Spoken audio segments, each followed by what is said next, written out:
Hi all, welcome. We're about to get started. As I've mentioned, if you would like to say hi in the chat, we have an option for people to introduce themselves and say where they're coming from, what brings them here today.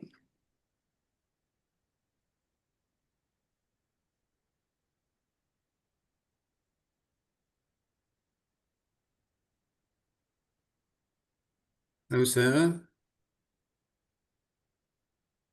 And yeah, if we're all ready to get started, I think I can begin with a little introduction here. Sound good on our end here? Yeah. Um, So my name is Aria Lawson. I'm a PhD student at the University of Manchester. And my PhD research looks at the 1970s in New York City and London. But I've gotten very interested in and excited about these particularly neighborhood newspapers from this time period, activist neighborhood community newspapers. This summer I've done a project with the Working Class Movement Library here in Manchester to look at their collection of these papers. And this is an idea to kind of get a better sense of Manchester's urban history and what is kind of there in the archives that maybe we don't know so much about. But as part of that project, we've also been connected to a number of other papers and researchers in other places. So this event came about largely so that we could kind of make connections more broadly, more regionally. And yeah, there's lots of really important work that's been going on. So I think this will be a good session. So just as a quick introduction, the Working Class Movement Library is based in Salford, and they have a really amazing collection. So if you are local to the Greater Manchester area, I would definitely recommend a visit.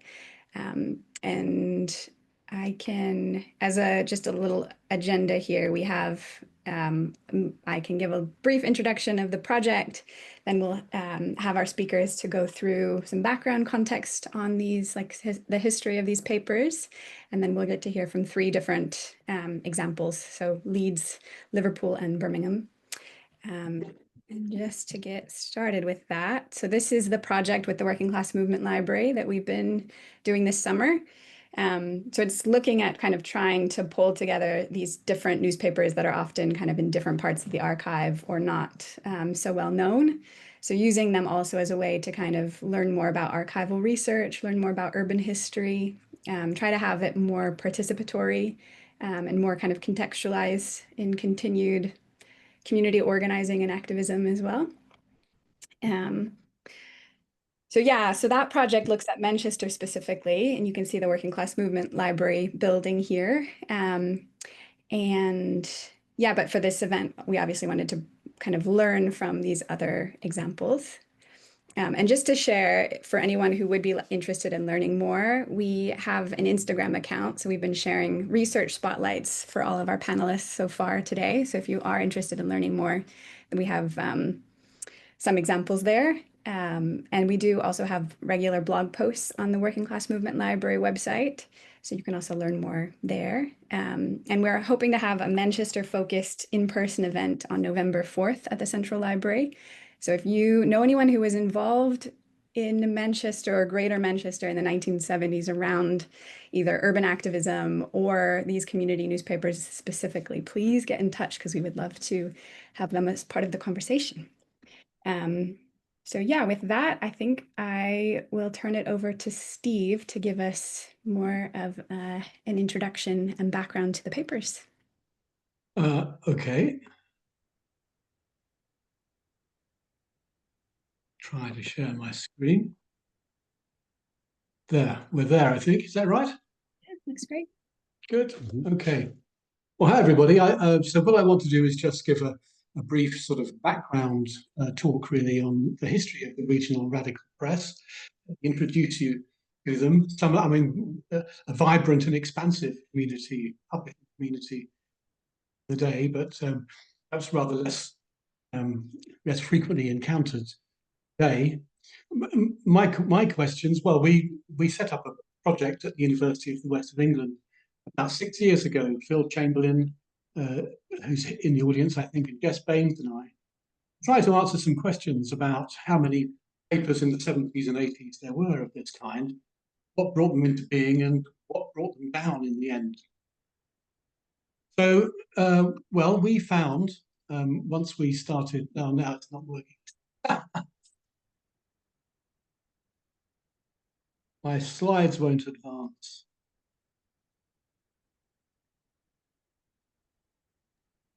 I think they went too far, but they are working now. Yeah. Yeah. They're not working when I press the button. Oh, there we go. Sorry about that, folks. We started mapping, finding, locating, and mapping as many newspapers as we could, and found over 200. It surprised even me, including 40 neighbourhood papers in London alone. In the peak years of the early 80s, there were close to 100 of these papers publishing concurrently right across the UK. Most of them were monthlies, some of them were fortnightlies, at least one was weekly. And by 1980, some of them had pretty impressive circulations, often between 1,000 and 2,000. But Rochdale Alternative Paper hit 7,500. Swansea's Alarm, 4,000 to 5,000. They were doing pretty well at the time. So we might wonder why, what brought them about. You can very simply say, I suppose, that they were partly a response to a growing critique in that era of the commercial newspaper press with its vested interests. Mainstream news production seemed to ignore a lot of what was going on at the grassroots. There was a growing distrust, I suppose, of mainstream papers. So a lot of these papers describe themselves openly either as alternative papers or an alternative to the mainstream, and some of them to distinguish themselves from, or as a corporate press, regarded themselves as community newspapers, community the antidote to the corporate sphere. But they also evolved quite simply because of the new offset litho print technology, which brought production within the reach of short-run publications like these for the first time. Cheap print was essential.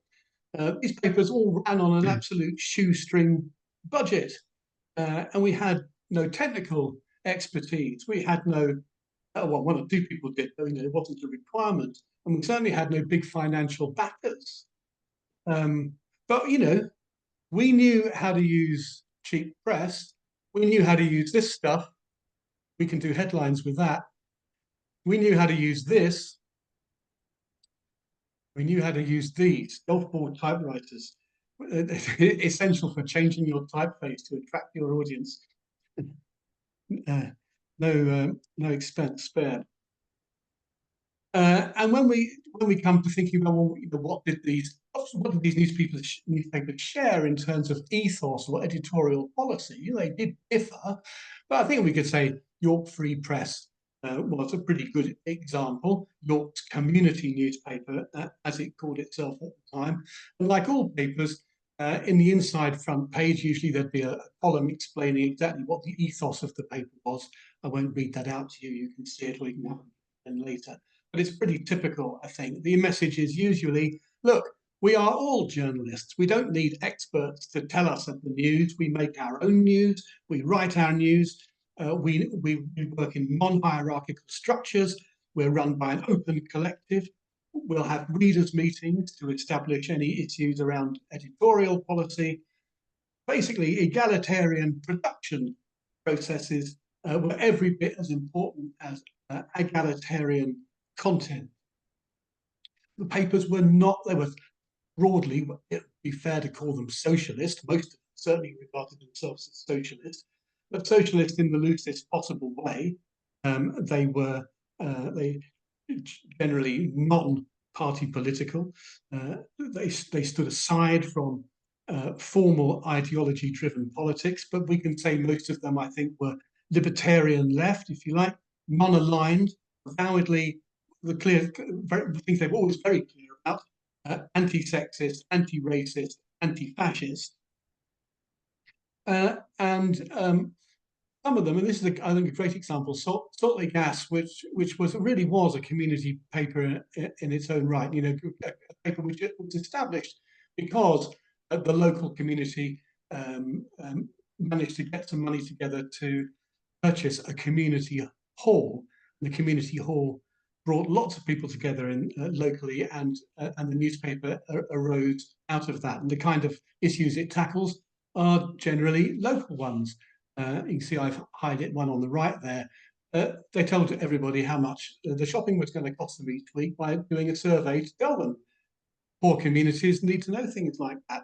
And these were not the concerns of perhaps of the formal left, but certainly the concerns of newspapers like these. So local domestic issues were to the fore, things that mattered most for local communities: housing, welfare, education, multiculturalism, cuts to services, fighting cuts. These were papers which were investigative by instinct. As one member of the Salt Lake Gas editorial team put it, we were children of the times. We wanted to change the world and our lives, and we believed that change is possible if you take action. Our activism was both personal and political. We were saying things like, we want more control over our lives. We want to change the way we live. We believe that knowledge is power, and producing salt gas was our way of sharing power with other people in the community who wanted better lives. This didn't make them a soft touch, incidentally. Don't imagine that for a moment. The issues may have been local, but a lot of these papers avowedly described themselves as angry with the targets they were focusing on. They were uncompromising, unafraid of libel laws, often welcomed libel suits, anything to get better known.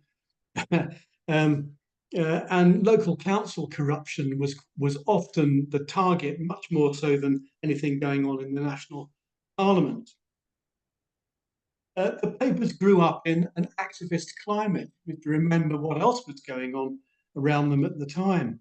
It's just the same era as the birth of claimants' unions, the same era as the birth of Gay Switchboard, Women's Aid, the great Protest and Survive, CND activism, the anti-apartheid movement, the Animal Liberation Front was born in this era, the Anti-Nazi League, punk rock.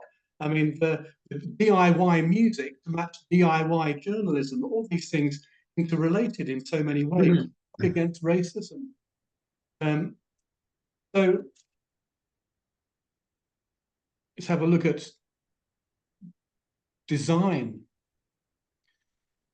Some newspapers did their best to exactly emulate, but certainly fit in with mainstream media, to look good on a shelf beside mainstream media. Rebecca on the left there is perhaps the best known example from South Wales. And it built a circulation of 10,000 at its peak, based partly on a very strong record of exposing council corruption. Swansea's Alarm, produced just down the road on the other hand, to the right there, well, as you can see, did things rather differently, but still achieved a good reputation for attacking corruption and a pretty good circulation as well.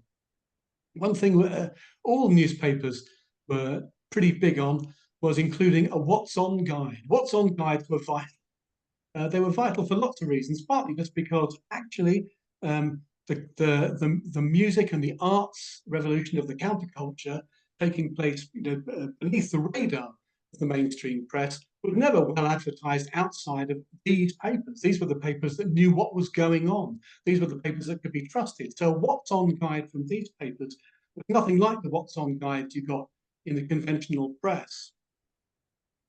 And because we also knew that it was a way of selling the paper. For the people that weren't that interested in the politics, they could still buy it to find out what was going on. So it was vital stuff. We spent a lot of time, of course, trying to find out what was going on so that we could put it in there. The papers, they last for different periods of time. I think we found that the average was about 5 years for a reasonably successful paper. Here's the Backstreet Bugle in Oxford, blowing its last post. A nation mourns, it says. But they tended to go for much the same reasons. People would say, well, after about 5 years, people get burnout. There's a lot of work went into making these papers, a big commitment, week after week of struggling to find the money to bring the next one out and then work out how to distribute it and perhaps try and ask somebody to advertise in it. That was always tricky as well. So after 5 years, it's not surprising perhaps that many of them did begin to fold. Some of them were hit by what we might call the commercialization of alternative news, the time out effect, perhaps, like the arrival of what's on magazines, which had the look of alternative culture, but which were really sort of part of the mainstream mountain these papers had been set up to destroy in the first place. But once those magazines started to emerge, commercial magazines, it's more and more difficult to sell these papers on the basis of inclusion. Then as technology, desktop publishing came in. Desktop publishing was, of course, very attractive, except that it challenged the old punk graphics, I suppose, that wonky type and felt and headlines we used to use. I used to argue they were a sort of statement of authenticity of some sort. Well, desktop publishing changed all that and made things look better, but perhaps it did make it rather less interesting for groups of people to come together to make a paper. There would always be some clever sod who could use desktop publishing, and no one else really quite had the skills. So the skill sharing thing perhaps started to go. But of course, a lot of this material ended up just moving online. In Bristol, for example, the Bristol Cable is a good example. In a sense, it came along to replace Bristol Voice, the old radical newspaper. Bristol Cable is a co-op founded in 2014. It's advised by a board of directors elected by 2,600 members, highly successful radical publishing team. And it's published online, but it's also published in hard copy in a quarterly sense. And it's free. You don't have to pay for it. You're invited. It basically runs on donations. So there are ways in which the papers have moved online, and we can talk about that perhaps a little bit at the end. But my question would always be, have we lost anything in that shift? Have we lost something that we had when we all met together and produced a paper in a smaller manner? I don't know. Maybe I'm nostalgic. We can think about that. More than anything, I think we need to think about the importance of these papers from the point of view of the historical archive. If you want to know what was going on at grassroots level anywhere in provincial England during the Thatcher years and before, if you really want to know not just what was going on nationally, not what even the radical national papers had their sights set on, so the Leveller, Peace News, Undercurrents, of course, those are still quite easy to get hold of, but they don't tell you too much about what was going on in smaller places, in neighbourhoods, and in smaller communities around the country. These papers are absolutely essential, I think, for any understanding of what was going on there. So, of course, we must take them seriously. I will stop there. Oh, my screen. Thanks, Steve. Next, I believe we'll have Brian, if that works for you, Brian. Right.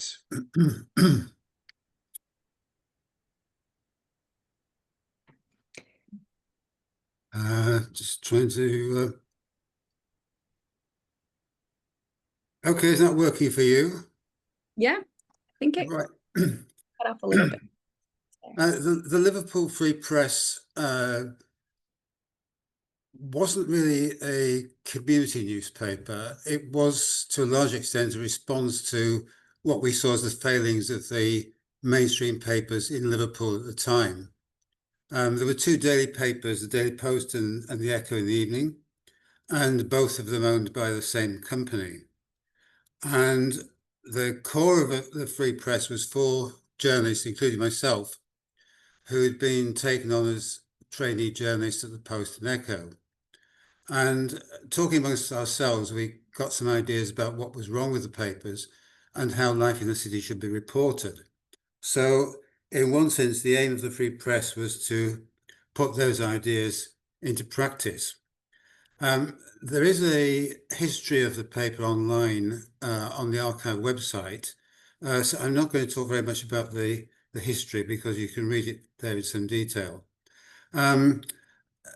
This is the paper, the first issue, and the design was intended to look pretty conventional and make it acceptable to a wide audience. So it was different from some of the papers we've just seen. And as we put it, it had to be the sort of paper that people could read on a bus without other passengers thinking they were weird. And then the publicity for the Free Press was based in this sort of argument with the local mainstream press. The picture you see on the top right there was a sticker that we went around sticking on lampposts and things like that. If you read the Echo, you'll need the Liverpool Free Press. And the one down below, which I think you can just about see, the slogan "News You're Not Supposed to Know," again was referring to the Post and Echo particularly. So what was wrong with the Post and Echo? Well, the main thing was the kind of cozy relationship they had with the city's establishment. And reporters were told constantly really not to rock the boat, that we haven't to upset too many people in Liverpool because the paper has to coexist with them. And local businesses were important advertisers, and that meant that the papers were reluctant to be critical of them when they needed to be. It was a similar situation with the police, and the Daily Post stated in one of its editorials that there is no racial problem in Liverpool. As might be expected, the papers sympathised with employers rather than trade unions. And also the Post and Echo had a financial stake in some of the city's redevelopment plans. The building that it had was in a rather poor state, and it had decided to build a new building, which was on the edge of a proposed inner city motorway, which was going to run in a circle around the city centre on stilts. Hugely expensive, and the Post and Echo got a location by one of the access roads. At the same time, another project was the Civic Centre, which was a huge council office block. And fortunately for the Post and Echo, that meant their old office was under a compulsory purchase. Neither of these things actually happened. The motorway was abandoned because it was far too expensive, and the Civic Centre plan was abandoned as well. Though the Post and Echo did get their money, they got about $750,000 for the old building, and it was really in a bad state. I remember the composing room on the top floor, when it rained, they had to put unsold copies of the Post and Echo on the floor to soak up the water. So the Free Press was doing critical reporting, particularly on the redevelopment plans. And what you see there is a model of the Civic Centre, which the council spent £2,000 on creating, and then decided that putting it on display would be too scary. The public would take against it because once they saw the model. And somebody in the town clerk's office told me that this model had been put away in a small storeroom, and I gave him a camera and he went in and took some photos, which we put in the paper. Again, there's on the right-hand side here, you can see a longish article about the issues about the Civic Centre. Police relations, there was a story on the left here of a man who was beaten after being arrested in the back of a police Land Rover and died shortly afterwards. We covered the inquest and we covered that case in great detail. There was another case of a man who was initially suspected of stealing a car, got beaten up, and ended up charged with assaulting the police. That was a fairly common sort of situation. Another issue was the planting of drugs. There were two notable cases where black men had been put on trial for possession of cannabis, and both of them in their defense claimed that the drugs had been planted by the police, and they were both acquitted. And then the police sort of investigation into it didn't really get very far, and it was all rather hushed up at the end. Trade unions, there was a big issue with the government trying to crack down on picketing at the time, which we followed in some detail. And we reported on trade union and workers' activities, their ideas, in a way that the local press didn't. This story, you can see, concerns the Fisher Bendix factory in Kirby on the outskirts of Liverpool, which was threatened with closure. The workers occupied the factory and ended up running it themselves. So this article was a series of interviews with people working in the factory, how they felt about working for a workers' cooperative that they own themselves. And another type of thing, I'll skip that one. Well, this was the picture, the story on the left here. Lewis's, the biggest department store in Liverpool, had been told off for fire safety. The fire brigade had various recommendations of work they had to do, and Lewis has said it would be too expensive, and if they were forced to make the changes, then they would shut down the whole shop. It carried on work open for some years, but it did eventually close down anyway. The story that probably the Free Press was best known for was one about corruption in Kirby involving the leader of the council, the council architect, and a builder who was very well connected with both of them. I'll talk a bit more about that later. Yeah, that's part of the inside story on the corruption in Kirby.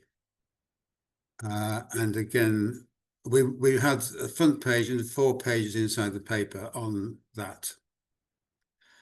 Just one last one, which is very topical today, actually, about river pollution of the Mersey, sewage being tipped into it.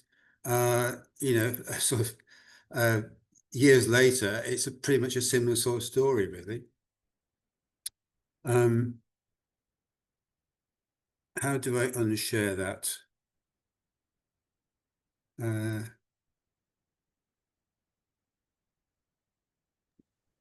Okay.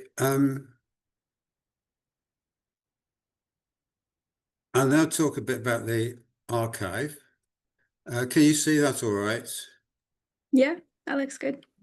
Okay, so the Free Press story, I mentioned the history of the paper. You can see it there. It's in 5 chapters. Now, the issue was how to actually go about archiving it. We had 31 issues of 10 to 12 pages each. So that was a total of about 330 pages to be scanned or whatever. The size of the pages was A3, so it was too big for the standard A4 scanner. I initially did some tests using my mobile phone, which worked reasonably well up to a point. There were problems with lighting, and at the corners, it was losing focus a bit. And so in the end, I found a company on Merseyside, actually, that specialised in scanning newspapers. And they agreed to do the job for 75 pence a page, which I thought would be a reasonable amount and save me a lot of work. So the files that you've got there are PDF files, usually sort of 4 to 5 MB, with an element of optical character recognition, which I'll discuss a bit more in a minute. So the archive is a fairly straightforward structure. We have the front page of every issue displayed as you go in, so you can choose which you want to have a look at. So try that one, and then you get all the pages from that issue, and they're large enough for you to read the headlines. That was another man who got beaten up by the police. We also had a entertainments and information section, which was mentioned in the previous talk. So let's see, we get one of these up. It takes a few seconds to load, and then you can see that's only 80%. We can go pretty large. That's 200%. So that the text is pretty legible. And you can just sort of move around them. The interesting thing I came across really when I started doing this was the problem that you're working with words as images in the PDF files and words as text in the text files, and how there's a sort of barrier between the two, and you want to make that as permeable as possible, so people don't necessarily notice the transition from one to the other. So what I decided to do was, on the right-hand side here, to add a summary of what I thought were the interesting features of that particular issue. And that also helps with the search engines indexing it. Also, I decided to do an index of all the issues. That's it. It took a long time to do, but I think it was worth doing. Now, I should just say something about the optical character recognition, because it does, let's see, that I can probably, some pages you can copy bits of text and some you can't. I'm not quite sure why, but Google is very good in the indexing. I've done searches on Google specifying the website, and it finds stuff which is in the scanned pages, as well as what is in those notes down the right-hand side. I'll now go on to one of the things that emerged out of this from doing the index was that I realized there's quite a lot of interesting stuff which ought to be re-looked at, I think, revisited in a more historical context. And this led to the idea of the Liverpool People's History website, which I set up along with a few other people earlier this year. Now, if I can just get out of the sharing of this, I should be able to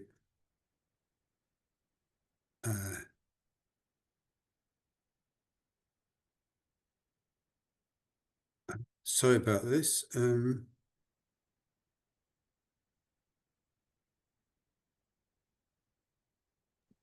We can see your Chrome screen, so if you want to just type in the address there, we can probably come from this page if you want. Okay, is that got it? Yeah. Can you see it? Okay. So the Liverpool People's History website is, as we say here, to tell the story of Liverpool in the last decades of the 20th century through the lives of the people who experienced it. And the free press is really essential for that. We have now about 29, 30 stories on the website, and I checked the other day, and 10 of those use free press material quite substantially, or almost exclusively, and it's mentioned in a few other things as well. So here we have the story of the Civic Centre that I mentioned before, and what else have we got? There's another article about the master plan for the city. We have a story about the police, and this is partly drawing on free press articles about the sort of police brutality and that sort of thing.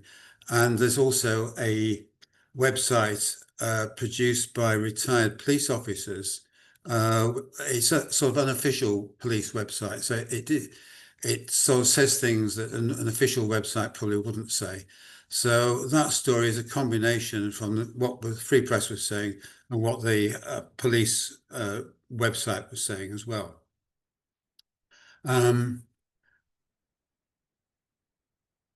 Oh, radio, this is a story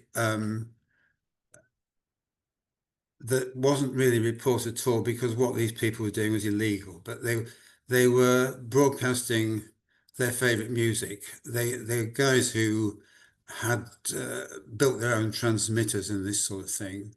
And they played a sort of cat and mouse game with the authorities. I think it was the post office who were responsible for cracking down on any illegal broadcasting. And these guys, one of the tricks they had was to go up to top of the tower block, set up their transmitter there, and somebody would keep watch from the top of the block for any police or anyone arriving down below. And because of the height, that meant they were able to dismantle their transmitter and get down from the building as the people coming up to arrest them were rising up in the lift and the others were going down in the lift.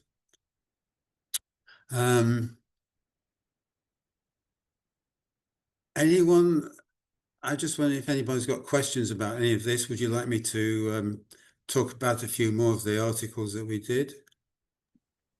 I think we can start wrapping up now, but if there's questions, we have the Q&A box on Yeah, the... okay, but I'll leave it there then.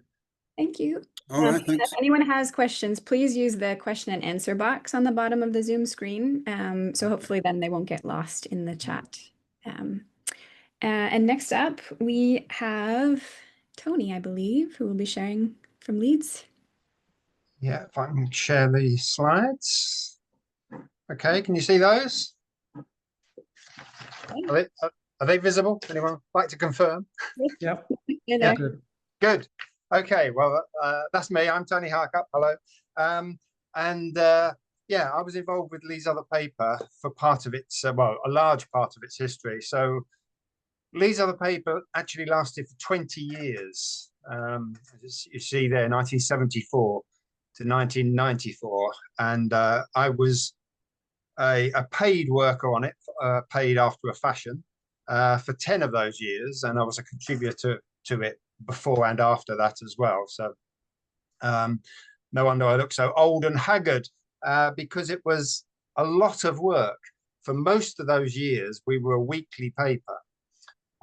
We produced 820 issues of Leeds Other Paper, beginning when I first got involved with the aforementioned golf ball typewriters, letraset and cow gum that Steve put up, which brought back some memories. And by the time the paper finished, it was mostly a rudimentary early form of computerized typesetting, so it did look a bit swish by the end. I liked Brian's reference to the Liverpool paper wanting wanting to make it look like you could read it on the bus without feeling weird or looking weird. I think we probably also aspired to that, but we were a bit less successful. So I think we often did look a bit, our paper often did look a bit weird in the early days, but I think we would claim that as part of its alternative charm. But 820 issues was a hell of a lot, and perhaps explains why I haven't done what Brian has done and produced such a beautiful archive. It's a fantastic resource, the Liverpool Free Press archive. It's great. But yeah, I think you mentioned there were 31 issues of Liverpool Free Press, which is a bit different from what we did. But what did we put in it? Let's see if this slide. Why aren't you advancing slide? Yeah, there we are.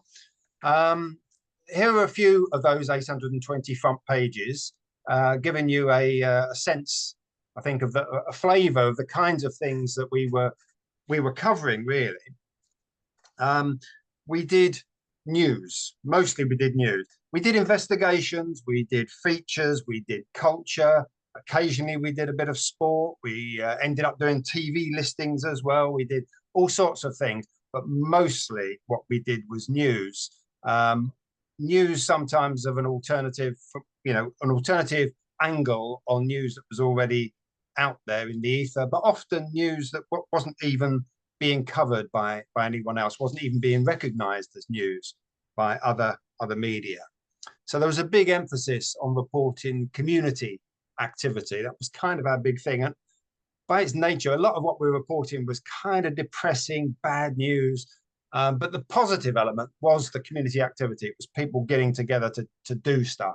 So like that front page at the top left-hand corner, where tenants are getting together to fight back against, the poor housing conditions and damp houses and all that kind of stuff in the different areas of Leeds. That was really the sort of gold dust to us. That was the kind of story we loved. And although the paper was was always sold through newsagents. That's how we sold most of our issues.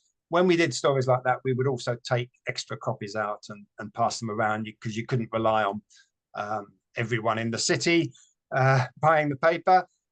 Indeed, most people in the city had probably still never even heard of our paper, even by the time it closed. But, a good number did, and certainly people active in campaigns, they knew about the paper, really. So as I say, those front pages give you a sense of some of the issues. There were obviously lots of other issues that were covered as well. And the panel on the right, was the sort of blurb that again Steve referred to, that most of the alternative papers had something broadly similar to that in most of their issues, which was more or less an open invitation to come along and get involved and get stuck in. And that was the sort of invitation that I read when I arrived in Leeds as an 18-year-old, and I read that and I went and got in and got involved, and that's how I ended up becoming a journalist and ended up teaching journalism later on, and still banging on about journalism all these years later, because Leeds Other Paper was a way in for people who hadn't trained as journalists. And unlike the Liverpool experience, none of us were trained as journalists. Our training was on the paper. It was producing the paper. That's how we learned about it. And it was a collective effort. It was very much a collective effort. It wasn't just an individual voice. Now, I think that's important to emphasize, because sometimes these days people, they might produce some form of alternative commentary online, social media, even zines and things like that, but they're often an individual voice. And ours was very much a collective voice. We discussed everything endlessly, including the content and the editing of individual stories. That got a bit harder when we went weekly, much harder when we went weekly, because the paper started off as a monthly and then was a fortnightly. But we did still carry on with that kind of idea of discussion, collective effort. We never had any formal editor. We edited things collectively, with all the problems as well as advantages that can entail. I should also mention here that there was the top in the middle there was a short-lived predecessor called The Other Paper that existed for about 6 months in 1969, and kind of knowledge of that helped inform the existence of Leeds Other Paper. So I think it's an existence of an example rather of how knowledge about the possibility of producing an alternative can inspire and inform subsequent alternatives. They're almost like a sort of folk memory. And one or two of the people involved in setting up Leeds Other Paper several years later were involved around the edges of the other paper. So, they drew some lessons from that, one of which was that we wanted to have our own printing press so that we would be in control of the means of production, even though it would be a clapped out old printing press, inevitably. And I should also say that in the last couple of years of the paper's life, it changed its name to Northern Star, and did look a bit more swish and probably had more of an emphasis on culture than straight news and investigation, but it still shared the same kind of ethos. So it was called Northern Star when it died a death, and that yellow one there is the final edition. The collector's issue, as it was called, with something of gallows humour. Why did the paper die after 20 years? A better question is, how did it manage to survive for 20 years? I mean, it died for the sort of reasons that Steve mentioned earlier: people being burned out, successive generations of people being burned out, shortage of money, need to try and earn a living elsewhere, etc., etc. The tide just went out on it eventually, and it didn't keep going. Ironically, just as the internet was starting, maybe if the paper had carried on for a bit longer, the World Wide Web would have been the possibility of putting it on there. Then we wouldn't have had to have physically printed it and delivered it to all those news agents. But who knows? It would have probably been a different product. So anyway, there's a few of the front pages, give you some idea of how the paper's look changed, but its ethos didn't really change over the years. Where are all these papers now? Well, a good chunk of them are there in that's the local history library in Leeds. Some of their bound copies. They've got bound copies of the full set, which I'm pleased to say. They've also got some of the neighbourhood and community papers in the local history library, like Chapeltown News, which was one, and Kirkstall Matters, different areas of Leeds that focus much more on local news. I mean, Chapeltown News was very alternative and radical and political, like Leeds Other Paper. Some of the others were much more sort of low-key community news, but nonetheless, they offered an alternative in a way. So I'm really pleased that there's this set at the local history library, which I know is well used. I've seen people taking them off the shelves and reading through it when I've been in there, and it's probably an appropriate moment to say, I mean, I'm sure nobody on this call needs telling this, but what fantastic resources and what treasures our local libraries are. We should support them. But where are other copies? Well, I've got a wardrobe full of them myself, so every time I open it to go and get one, I feel a bit like Billy Liar with his bloody calendars. Those of you, well, some of you will know that reference, one for the teenagers there. But there's also, I think, a full set, or if not a full set, then at least a majorly complete set at Leeds University's library. I think it's what used to be special collections. I think it's now called cultural collection. So they've got a substantial set, which I know people use, which is great. And other than that, copies turn up in different archives scattered around the country. I know there's a few at the Working Class Movement Library in Salford. There are some in the Feminist Archive North, which is in Leeds. Found out recently that the National Union Mine Workers Archive in the University of Warwick has several copies of the paper.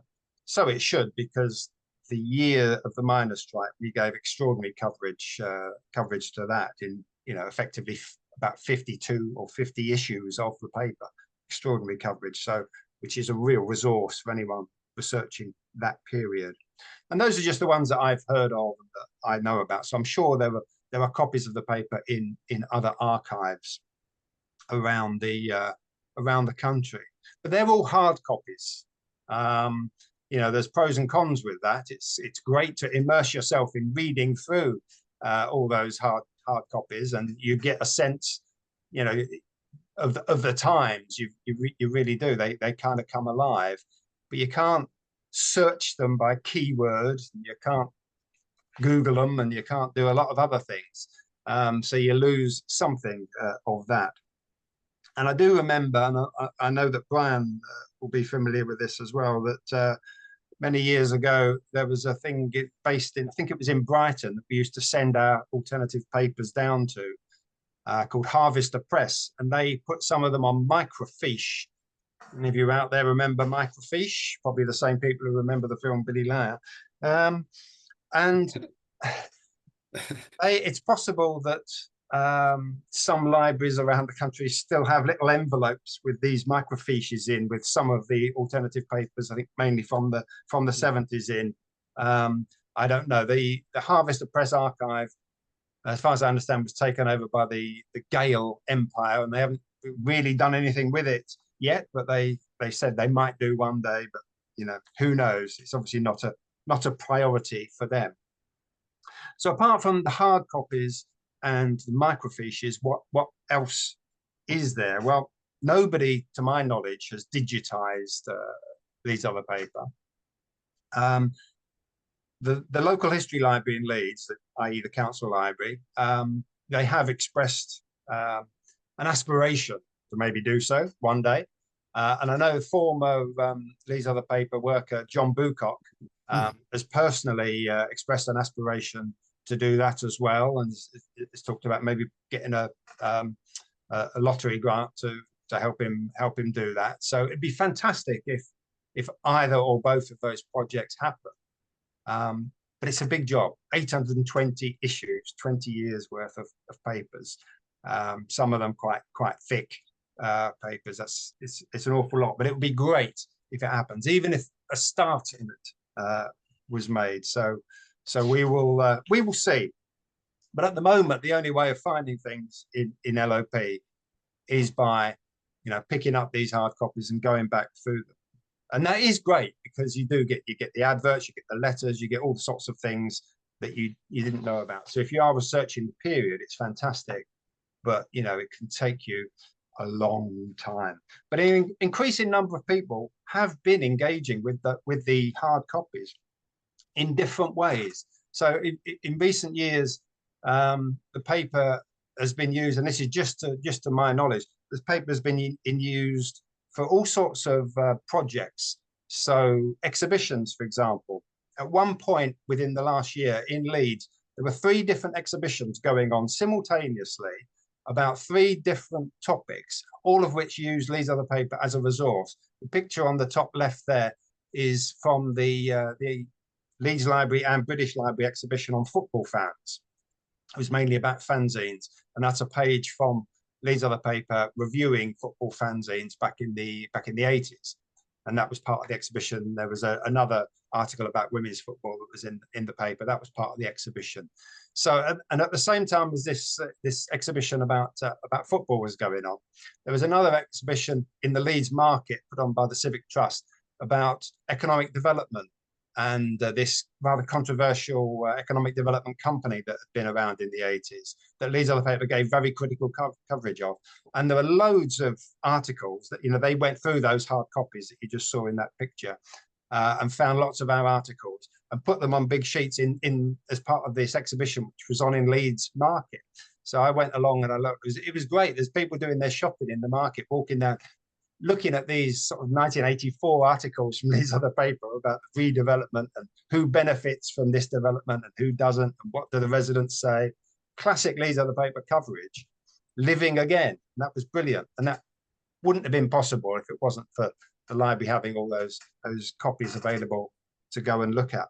And the third exhibition was running simultaneously, which is still on, is at Leeds University, and it's about Leeds Animation Workshop. It's called Animated Activism, and that was had some pages of Leeds Other Paper and our coverage of that. There's also a Women's Aid exhibition on. So that's just an example of the kinds of different topics that people have found useful resources in the paper to use, and they were just exhibitions that happened to be on simultaneously.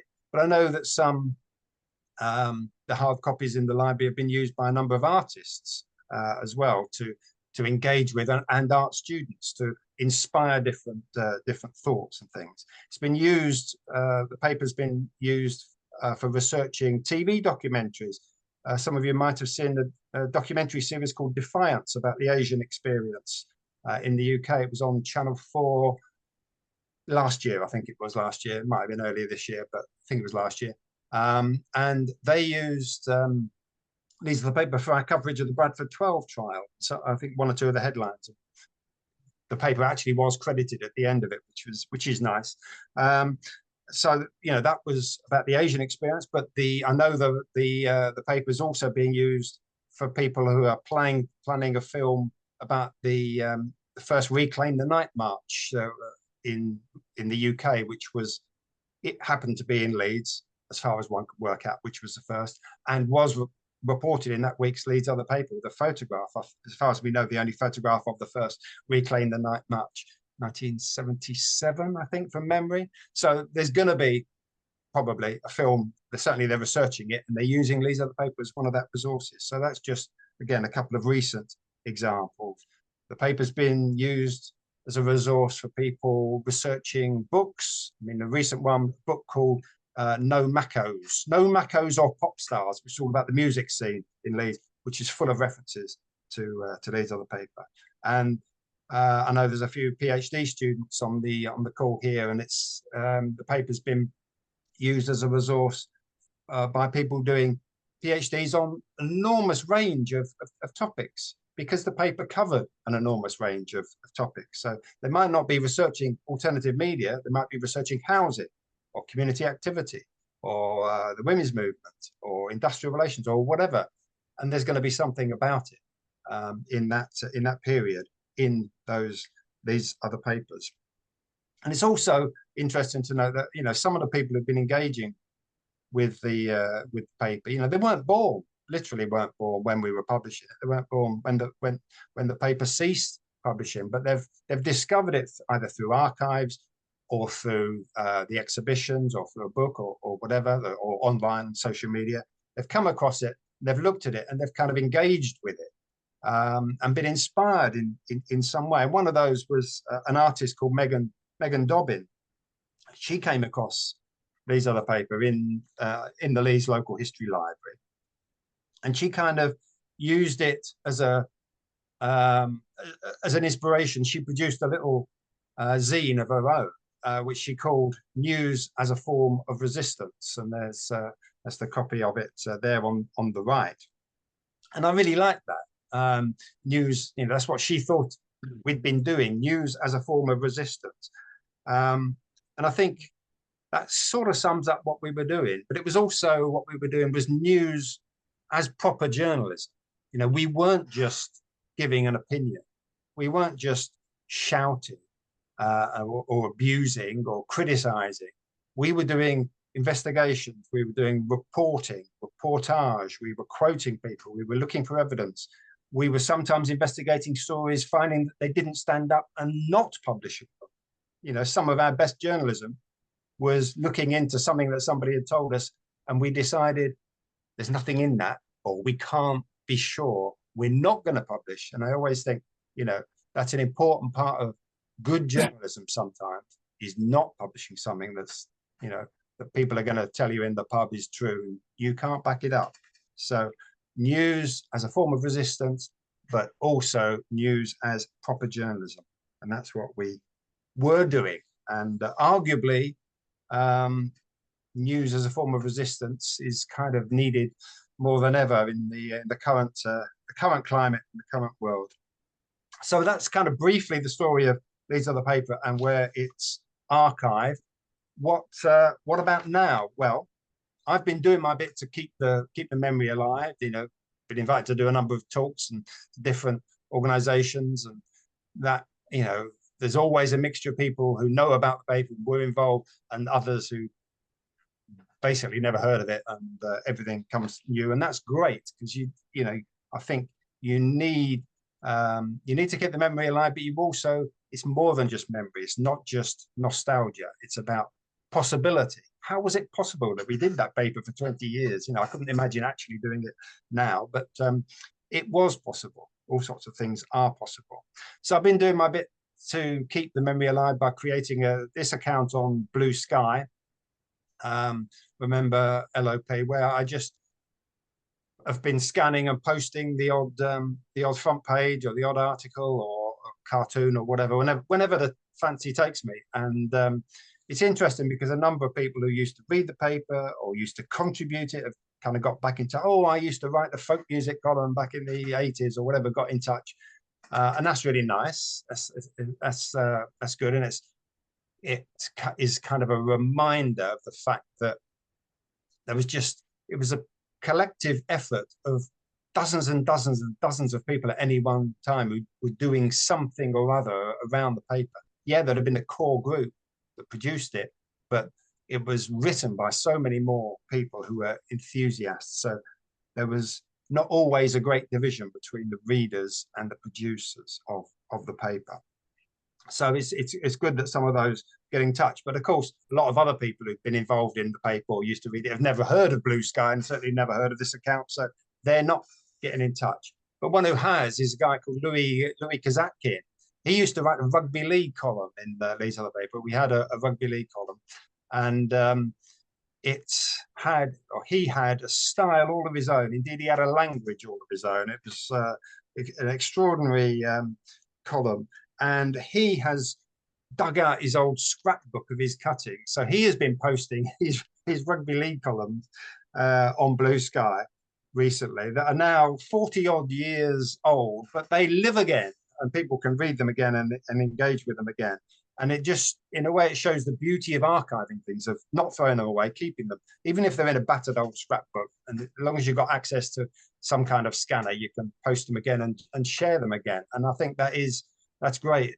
But if they weren't archived in the first place, if they were thrown away, it wouldn't still be there and people couldn't read them afresh. So keeping the memory alive is what I'm kind of trying to do. But as I said, not just for nostalgic reasons. And I'm just about to wrap up if you're wondering why I'm going on so long. Speaking of keeping the memory alive, this is not public yet, so don't shout about it, but just between you and me, some of us are talking about the possibility of getting a blue plaque put up on the streets of Leeds to Leeds Other paper, to keep the memory of the paper not just alive on things like Blue Sky, but alive on the streets of Leeds. And I believe that is probably going to happen, possibly next year.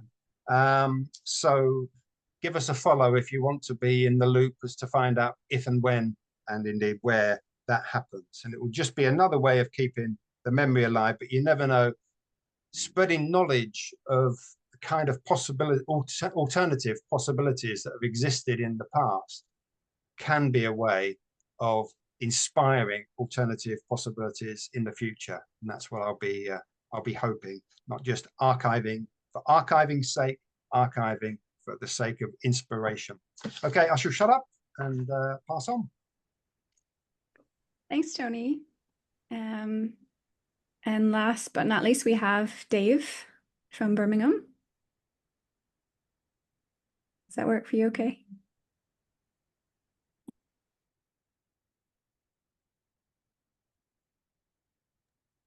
Sorry, I am here. People recognize if you're a Teams user, then you forget where all the buttons are on Zoom. So I will share my slides. It should come up in a moment now. And if someone tells me it's there, I will start.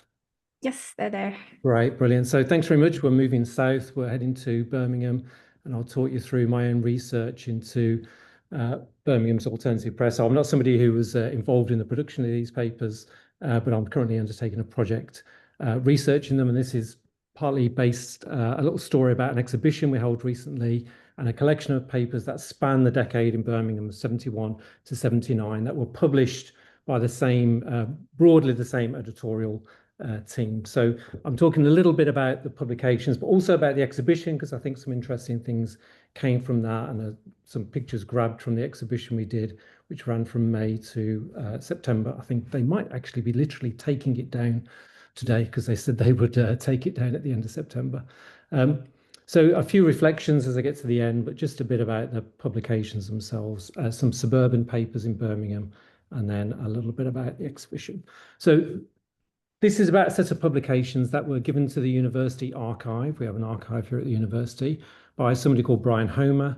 And I'm the kind of sponsor of this particular collection. Now, I know Brian because I used to work with him in the 90s when he was a graphic designer, but actually he's been very active in Birmingham since the late 60s, early 70s as an activist, photographer, and publisher.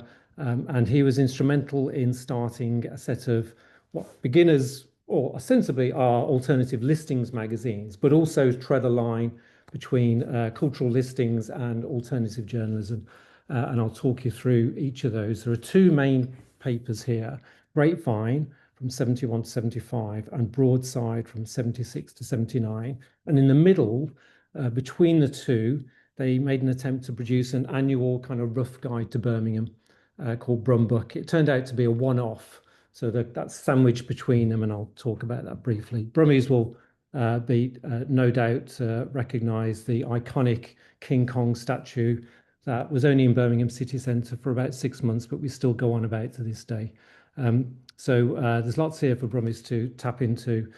Sorry about everybody else. So this is a part of a much wider collection of Brian's work, because he continued working through the 80s. He's one of the founders of 10/8 magazine, if you're familiar with that, photography journal, and also a project called the Handsworth Self-Portrait Project. So he's worked across culture and publishing and art for quite a long time, and certainly his work in activism and trade unions is quite significant. So we're planning to try and extend this collection, but we've taken the journalism bit to begin with, and I got a bit of money internally here at the university to digitize these particular publications and hold a small exhibition. In and amongst this, I've done various interviews. I've chatted to Brian a lot. Brian is the co-curator of this exhibition, and also talked to some people involved in the suburban press.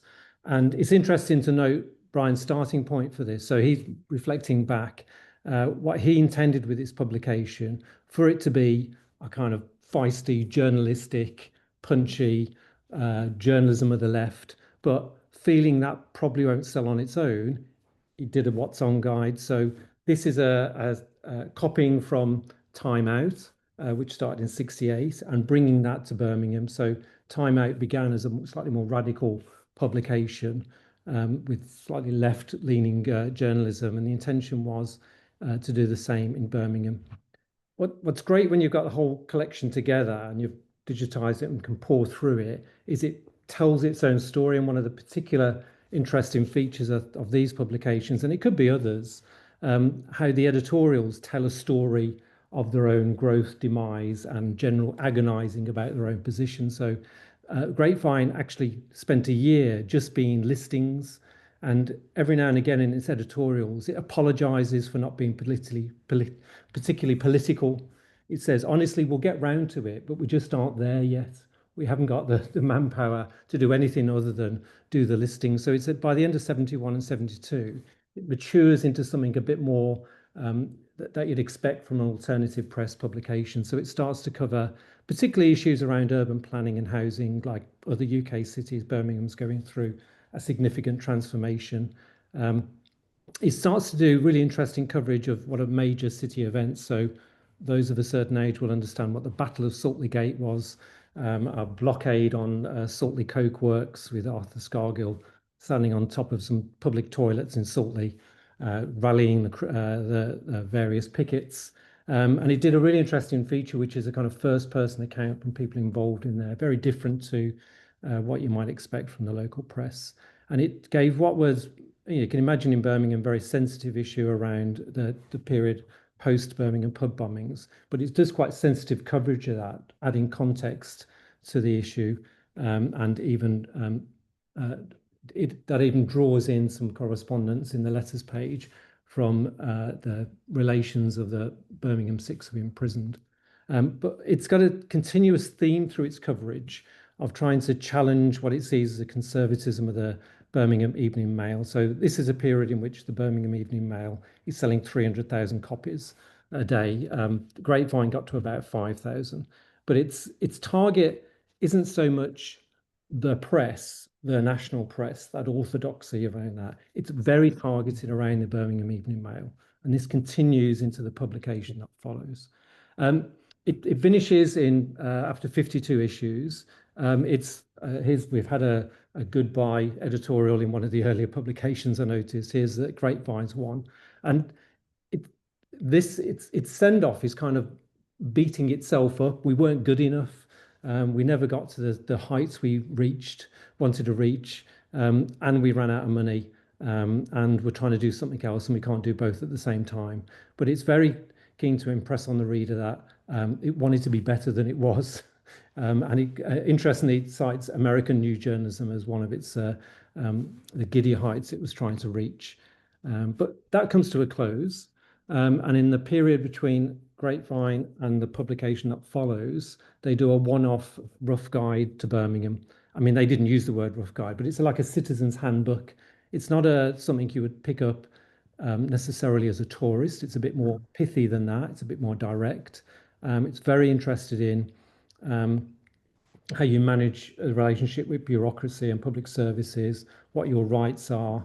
It's got some interesting entries about how to, get by on nothing in the city, where to scavenge free food or furniture, all sorts of things which are kind of, let's say, kind of at the fringes of what you might expect in a guide to a city. But also it's got nice scathing reviews of the city itself. So reading this, Birmingham was not a great place to get a pint in the 1970s. Maybe no UK city was a good place to get a pint in, I don't know. But it doesn't hold back in critiquing culture in the city as well. But the same team then put that to one side. There isn't a second version of that as it was intended, and they pulled together a publication called Broadside.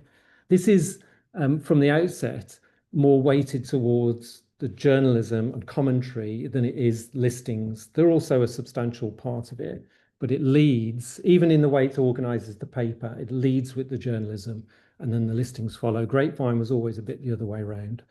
So this is a lot more radical. This has more, its links to local activism are a bit more overt. It's got a strong emphasis on issues of race relations. It does partnerships, and you can see in an issue there with the Rock Against Racism movement, and does a lot of coverage of that. It attempts to kind of expose the kind of growth of the far right in Birmingham, and continues to deal with kind of bigger stories around the Birmingham Six, which then was kind of gathering pace as a miscarriage of justice. And where it does, some of its intersections with culture are quite interesting. That it recognises punk and new wave as a kind of an aspect of political expression rather than just do the listings for the music. But of course, its listings for the music are in themselves fascinating, as you see Blondie and Talking Heads do a gig at Barbarella's in Birmingham in the same month. They are themselves, rich in detail and fascinating to look at. But again, it's very interested in targeting the mainstream press. Again, very focused on local press, because even at that stage, the Birmingham Mail, that group, had a monopoly, and it's a bit more sophisticated in its targeting of them, not just in the kind of coverage they do, but also them as businesses, and trying to expose them as kind of money-making machines, as if they might be something else. So it folded in 79, and actually towards the end of its run, it tried to redesign itself to look a bit more like a newspaper. So it held this magazine format, except for its final few issues. But the thing that did it in the end was a legal issue. So it had targeted a councillor called Neville Bosworth, and here is lampooned in a double-page cartoon, which was done by Steve Bell, the Guardian cartoonist who was based in Birmingham at the time. And there was close links between the paper and what was a kind of emerging cartoon scene. It was a poor way to express that. It had links to a comic press at the time. But Steve was a teacher in Birmingham and used to occasionally do work for this publication. So he lampoons this council leader in a thing called Snakes and Leaders. If you read the detail, I mean, it's pretty defamatory. So eventually Neville Bosworth gets really annoyed at the publication and decides to sue it. And so they make the choice of folding the paper rather than continue to be, to avoid legal action, basically. And they publish a final issue, which is basically published to do the apology to the councillors. So they back off, and that's there's no great kind of send off. There's no agonising about its quality that there was at the end of Grapevine. It just quietly disappears. Interestingly, in the back page of its last publication is a benefit gig in which Duran Duran are billed to appear. Apparently the gig never took place. So I'll say just briefly about, I think, why this is a useful collection of publications together. Firstly, partly they are archived elsewhere. The City Library has a collection, but they're actually parts of other collections and they're not held together. So I think bringing them together as a single group, because they share an editorial team, is useful.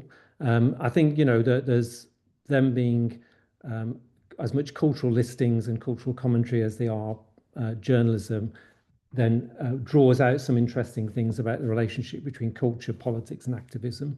There's not a great deal of Birmingham in academic literature about this era. So I think there's something very interesting about the way the Birmingham kind of scene played out.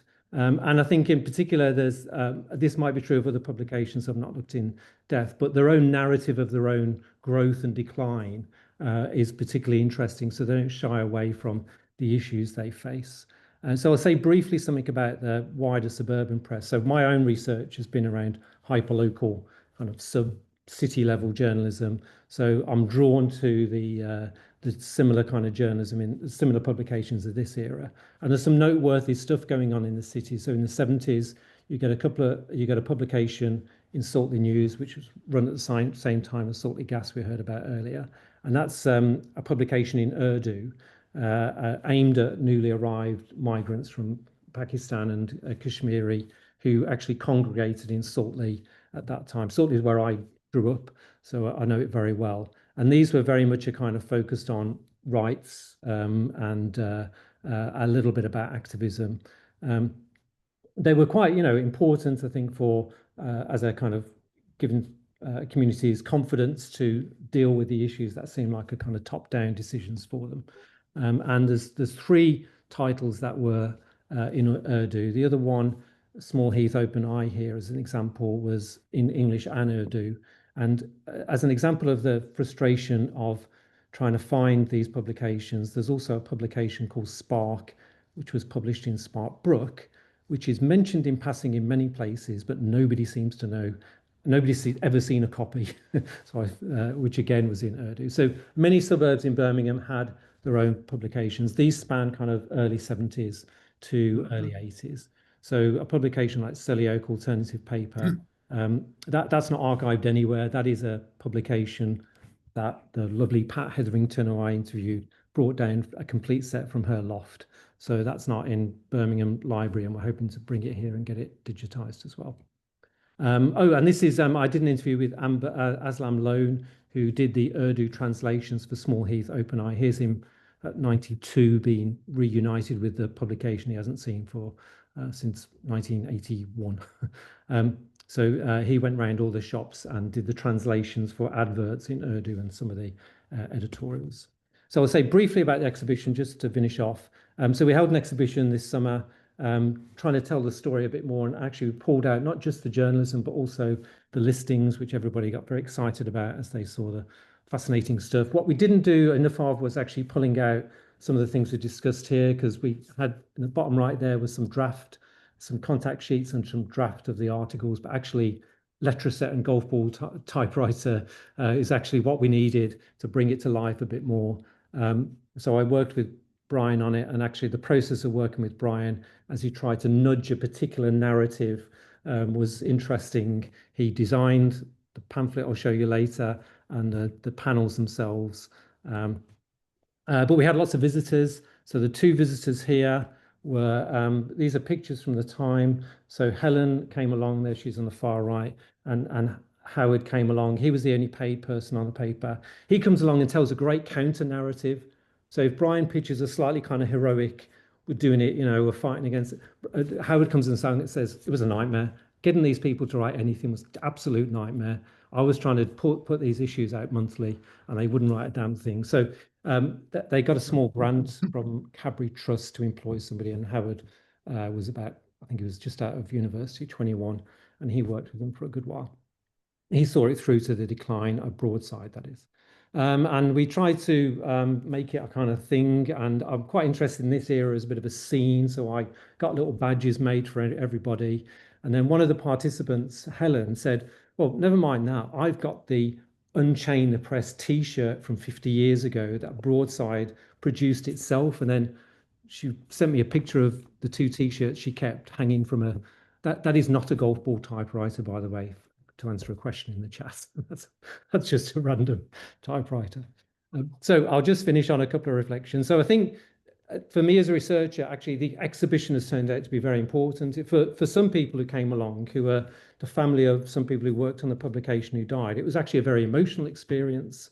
And I think the interactions there have proved really important for helping me understand the importance of objects, you know, and places. People talked a lot about the buildings they were in, that were offices and sometimes not offices, from houses, etc., and also the technology that we've referenced. And I think with Brian's archive, it's a really potential moment here to really understand Birmingham's activist movement and the relationship between not just culture and activism and journalism, but also relationships at the university. Brian's co-founder of the publication was actually a disgruntled MA student from the Centre for Contemporary Cultural Studies in Birmingham, inspired by what he saw as a lack of on-the-ground activism out of the centre. So we're hoping to restage the exhibition somewhere in the city over the next year or so. And, you know, having, as Tony was saying, having the publications here and hopefully having them digitised can prove fruitful for other, repurposing them for other exhibitions or for journalism students here at the university. So there is a kind of pamphlet with an essay in that I've written, and I'll put it in the chat, the PDF of it, for anybody who wants to have a look at that. Thanks very much. Great. Thanks, Dave. Yeah, I think we have some time to squeeze in a little bit of discussion. So I know there's been some questions in the Q&A box already, and people have typed some answers there. But yeah, if there's any kind of general reflections that anyone wants to share, we have a little bit of time now. And if anyone has more questions to ask, feel free to put them in the chat or the Q&A box on the bottom.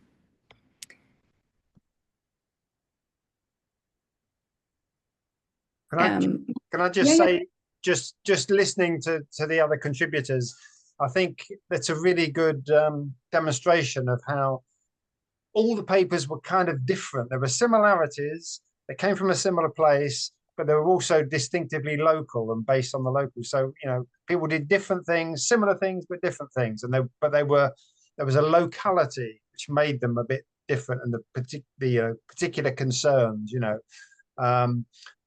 we didn't have King Kong in Leeds, I'm afraid. So there's no King Kong coverage. But, you know, just the variety, I think, is just worth emphasizing there. That comes across. So, yeah. Let me just add, that's exactly why they're so important. But you know, unless you understand the regional nuances, you don't really understand what was going on at grassroots. They are absolutely vital for that, and they're the only source we have. Yeah, I'll just say that in that essay I put in, I'd start by talking about a pamphlet that Asa Briggs wrote in 1949 or something. He was writing about the early Birmingham press of the early 19th century, and he makes a point of almost saying about, yeah, but you've got to understand Birmingham. You know, it's Birminghamness you can see filtered through. And I don't mean that in a very parochial way, but I think you're right. You can't. we're always kind of looking for broader points to make, I think, but I think your starting point has to be the place, and I think what's particularly interesting, the reason for me actually started at the suburban things and then went out is because there's very distinctiveness about those suburbs, and they're writing about very particular things in a specific way to particular communities. It's the generalizing becomes very difficult, but of course what these things shared, Steve, are the things you talked about at the start: an opportunity, a willingness, a disgruntlement with what was playing out in the mainstream. Yeah. I mean, I think another thing that was interesting that did come up in the chat was thinking about kind of these, like, the locality of the place, but also kind of these networks, both across different places, and kind of papers being in touch with each other across different places, but also in terms of like the kind of infrastructure. So thinking about bookshops, thinking about printing presses, and how this also kind of informed the literal printing of the paper, but also kind of the kind of general activist networks that also sustain the paper. So I didn't know if you all wanted to reflect at all about kind of these like networks that were so important as well. Yeah, can I say something quickly about it? Because when it was interesting when Helen came along to our exhibition, she reminded me that actually what was very prevalent in this city and probably other cities was that there was a very developed network of community action centres, often run by the council, community support centres, and it was interesting. She worked within that area and then volunteered at the paper, and so she was most proud of the listings of community support groups that the paper had. And she reminded me that that's as much a network as kind of groups of activists meeting in pubs or whatever. There was also a formalish kind of element to it. So I think it was many layered, and the people who Howard was having such trouble getting to write articles, people like Brian and others who were working on it, they were probably more had links to trade union movement, a little bit of current and former journalists in there, but I think there was different people motivated by different things. That's what Helen made me think. I mean, Howard just wanted the thing to work, and his pride was in. He then went on to have a career in publishing, but yeah, I think the networks are not just to those who help publish it, but the many and varied tentacles kind of across the city. And yeah, I could say something about what happened in Bath. Very interesting. The council, for some reason, I'm not quite sure, and they must have regretted this later, but they leased a former carriage works called the Long Acre Hall at the top of the London Road to an organisation calling itself the Walcott Community Association, up more or less for the purpose of looking after the building, peppercorn rent. And that became the home for a whole range of radical and alternative organisations, including a radical shop, 1985 it was called. Right next door to that was the community print shop. Come in here and learn to print your own posters. And the Bath Spark newspaper, which is the one I worked on, had an office upstairs, alongside Friends of the Earth, the Hunters Association, self-help housing, a truancy school, you name it. So this was it became a really lively hub, and it changed the nature actually of that sort of top end of the London Road coming into Bath completely. Women's Aid had a shop across the road, a cafe sprung up next door to that, which was a meeting place for people like us. It was. I'm sure the council must have regretted ever having let us go in there, but that question about the interconnectedness of all those things is what made it work. The paper's completely reliant. Our paper, anyway, we had no money really worth talking about whatsoever, and very little access to advertising, almost none. And so having a community print shop next door where we could even borrow their golf typewriter because we didn't have our own, and a room upstairs in which to lay the thing out and then take it down and then sell it in the bookshop. I mean, it was absolutely essential. We've had a good question here in the chat, and a lot of questions, but one that I think maybe is good to kind of sum up some of the conversation. And so Sonia says, have any of you given thought to developing a blueprint or set of lessons for other communities who want to uncover the history of similar grassroots publications in their own cities? What advice would you give to activists who want to follow in your footsteps? more broadly, how can grassroots media retrospectives not only preserve memory, but actively inform and inspire contemporary activism? So maybe that's a good kind of closing reflections and advice or lessons for those who might be interested in learning more.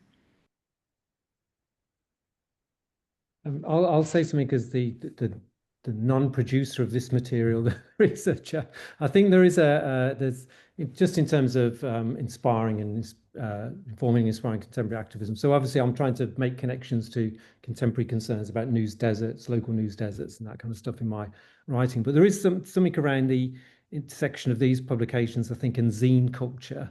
I mean, it might be that, you know, in my conversations with people who are involved, they never use the word zine, you know, even though my colleagues here in popular music research pick them up and say, these are cool looking zines. I said, no, I don't think anybody thought of them like that. But there's a sense of, you know, the zine is a very vibrant form, you know, it's seen as still a very vibrant grassroots community led, you know, or culturally vibrant form. And I think there's something around the intersection of local news, authenticity, zine culture that I think could be exciting. And certainly one of the things I'm thinking of about, you know, if I was in a classroom having to do this and bring this back to life for students, it might be less from a kind of let's imitate Birmingham Mail and do some local news, but we'll do it for this area. I think it'd be more about, look at these things, they look and feel really different. There's kind of, you know, they look kooky and kind of, you know, so it's closer to, they look closer to zines. And I think that's kind of maybe how you inspire, potentially inspire young people to get involved in this. God, that's the most patronizing sentence I've ever said. But I think there's that the intersection of those two areas is quite interesting for me.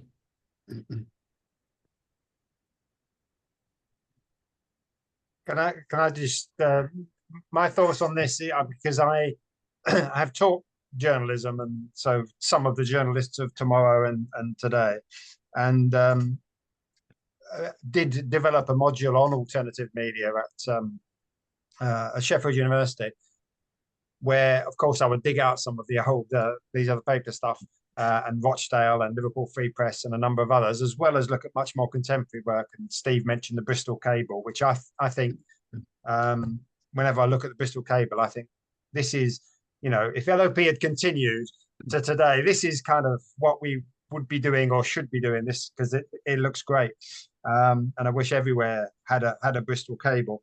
But I think the main thing that I was trying to get across to the students, and I think when they looked at some good examples from some of the old-fashioned alternative press that we've talked about today, it's the quality of the best of the journalism. I think Brian, some of the investigations that Brian mentioned, the quality of the best journalism went into it.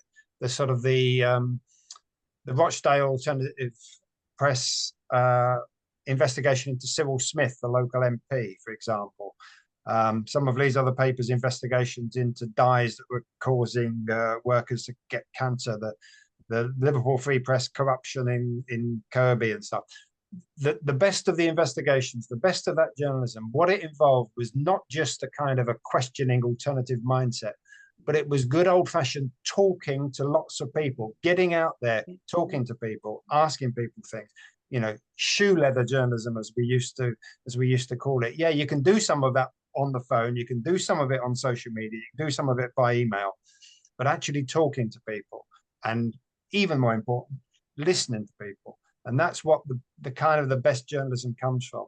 And yeah, some of them look a bit like zines, but I think what I think of as zine culture is not so much that kind of talking to people. It's more the, you know, here you can write your thoughts down, and you know, I'm not dissing that important stuff. You know, I've done my own share of writing down my thoughts and inflicting them on people, but I think that's something different from investigating and reporting and getting out there talking and listening to people. And I think that's something that the best of the local alternative press was doing, that for however short or long a period of time that we did it for. And there were some really good examples that exist in the archives, and people can learn from those, as well as learning from some of the things we didn't do so well.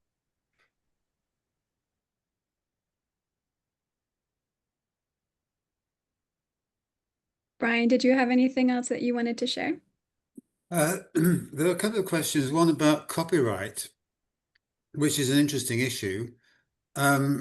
Basically, my argument would be that what we're doing is a non-commercial venture, and it'd be rather pointless to bring an action for breach of copyright.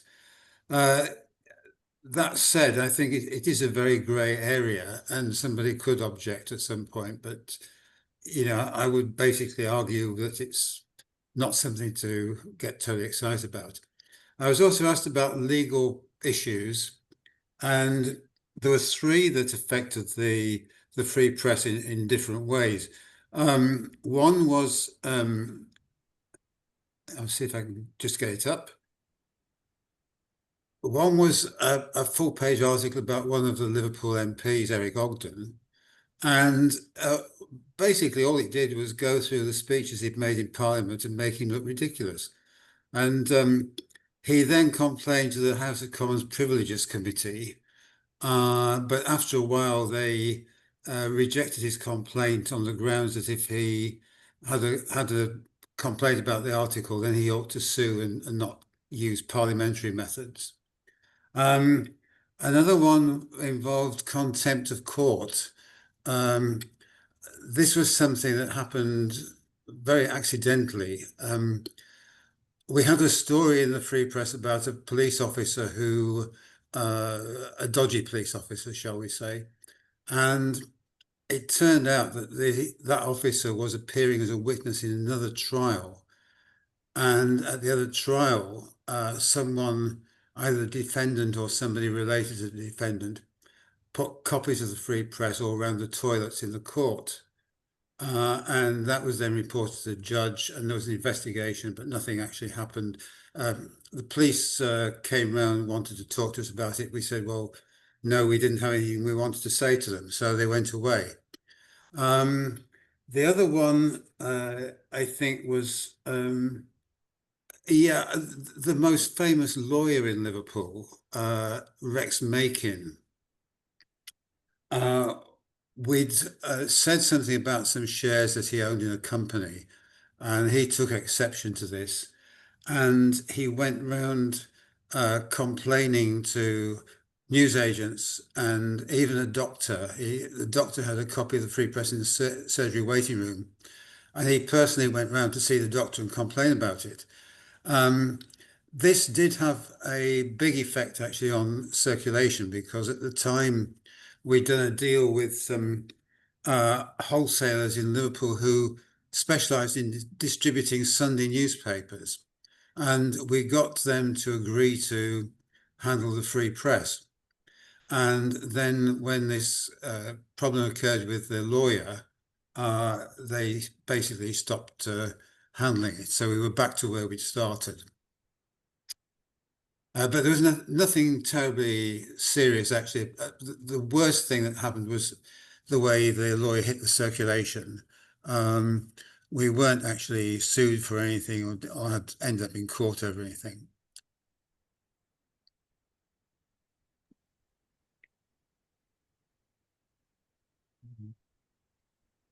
Steve, did you have anything to kind of maybe close us out? I know we're going over time now, so if people need to worries.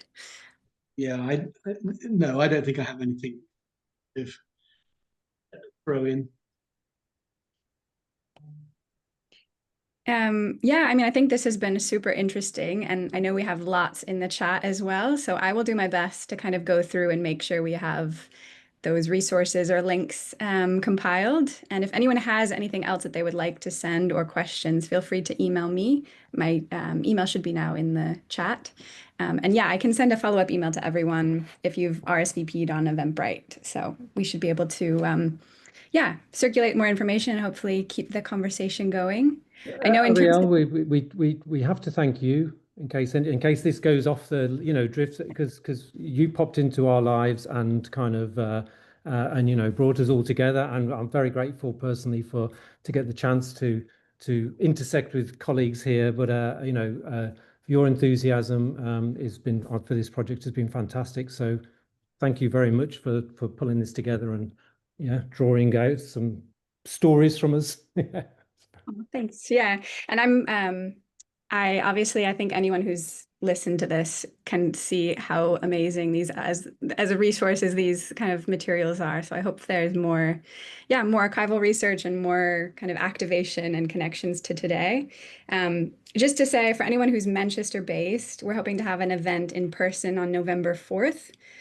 So hopefully, yeah, anyone who's around, we can keep the conversation going then. And then I'm also talking to Mayday Rooms in London, who a number of you have mentioned in the chat about having a workshop in October, pretty soon actually. So if you're in London, we can also hopefully connect there.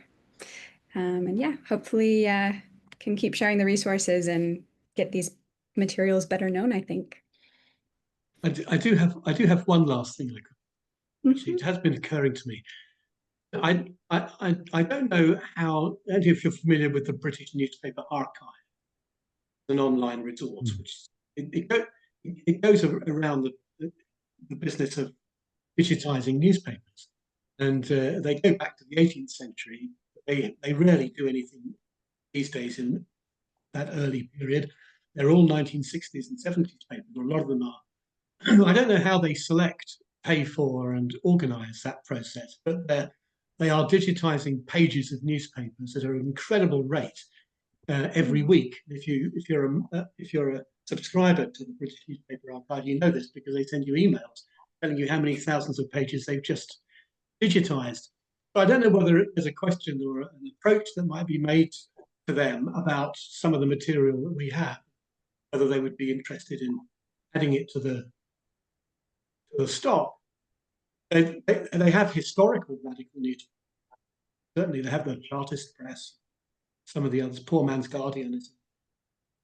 So it just occurred to me, I don't know how they select what they digitize, but there might be something we could do together. Yeah, it's great. It looks like someone has a comment in the chat too, so maybe there's a contact there. Yeah, okay, I think we should probably wrap up. But thanks to everyone for presenting and for everyone who joining us today. And yeah, see you hopefully again soon. Thanks very much. Cheers all. Thanks very much. See you.